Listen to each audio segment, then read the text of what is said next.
Srinivasa sports complex లో 77వ గణతంత్ర దినోత్సవ వేడుకలు ఘనంగా నిర్వహించారు. ఈ కార్యక్రమంలో Andhra Pradesh sports authority chairman Ravi Naidu ముఖ్య అతిథిగా పాల్గొన్నారు. జాతీయ పతాకాన్ని ఆవిష్కరించిన అనంతరం క్రీడాకారులు, కోచ్లు, అధికారులు ఆయనకు గౌరవ వందనం చేశారు. ఈ సందర్భంగా రవి నాయుడు మాట్లాడుతూ 1950 జనవరి 26న భారతదేశం స్వాతంత్ర సార్వభౌమ గణతంత్రంగా అవతరించి న్యాయం, స్వేచ్ఛ, సమానత్వం, సోదర భావన విలువలతో ముందుకు సాగిందని చెప్పారు. గణతంత్రం, క్రీడలు రెండు క్రమశిక్షణ, న్యాయబద్ధత, సమాన అవకాశం, ఐక్యతను ప్రతిబింబిస్తాయని అన్నారు. క్రీడా మైదానంలో గెలుపు ఓటములు కష్టపడి సాధించిన ఫలితాలేనని చెప్పారు.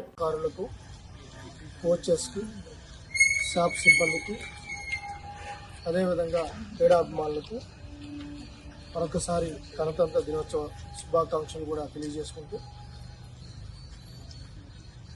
ఈ స్వతంత్ర భారతదేశంలో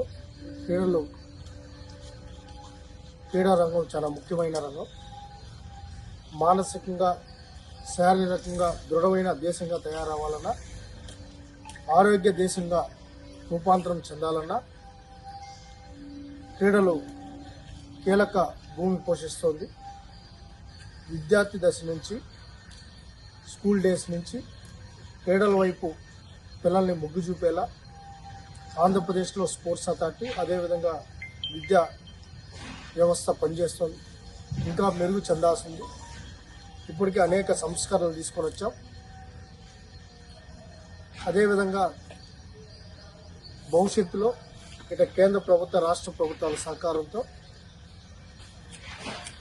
ఆంధ్రప్రదేశ్లో స్పోర్ట్స్ అథారిటీని, స్పోర్ట్స్ డిపార్ట్మెంట్ని మేటిగా నిలబెట్టాలనే ప్రయత్నంలో ముందుకు సాగుతున్నాం. దానిలో భాగంగానే 74 కోట్లు ఖేలో ఇండియా ద్వారా నిధులు కూడా కేటాయించడం జరిగింది.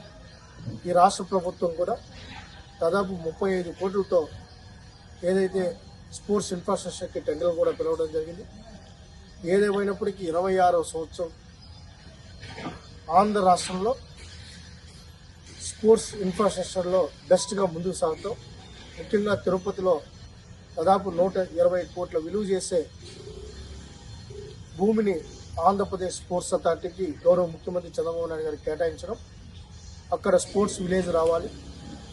విశాఖపట్నం, శ్రీకాకుళం, విజయనగరం, కాకినాడ, రాజమండ్రి, ఏలూరు, భీమవరం, అదేవిధంగా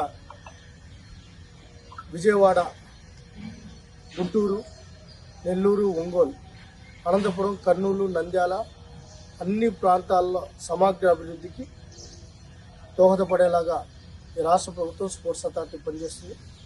ఈరోజు సమర్థవంతమైన క్రీడాకారులు, క్రమశిక్షణ కలిగిన క్రీడాకారుడిగా తయారవడమే ముఖ్యం. ఇన్స్టెంట్గా ఏదో జంప్ అవ్వడం కాదు, నిజమైన క్రీడా స్ఫూర్తిని ఈ రాష్ట్రంలో ముందుకు తీసుకెళ్లాలని ప్రతి క్రీడాకారుని కోరుతున్నాం. అదేవిధంగా శాప్ సిబ్బందిని కోరుకుంటున్నాం. జై హింద్.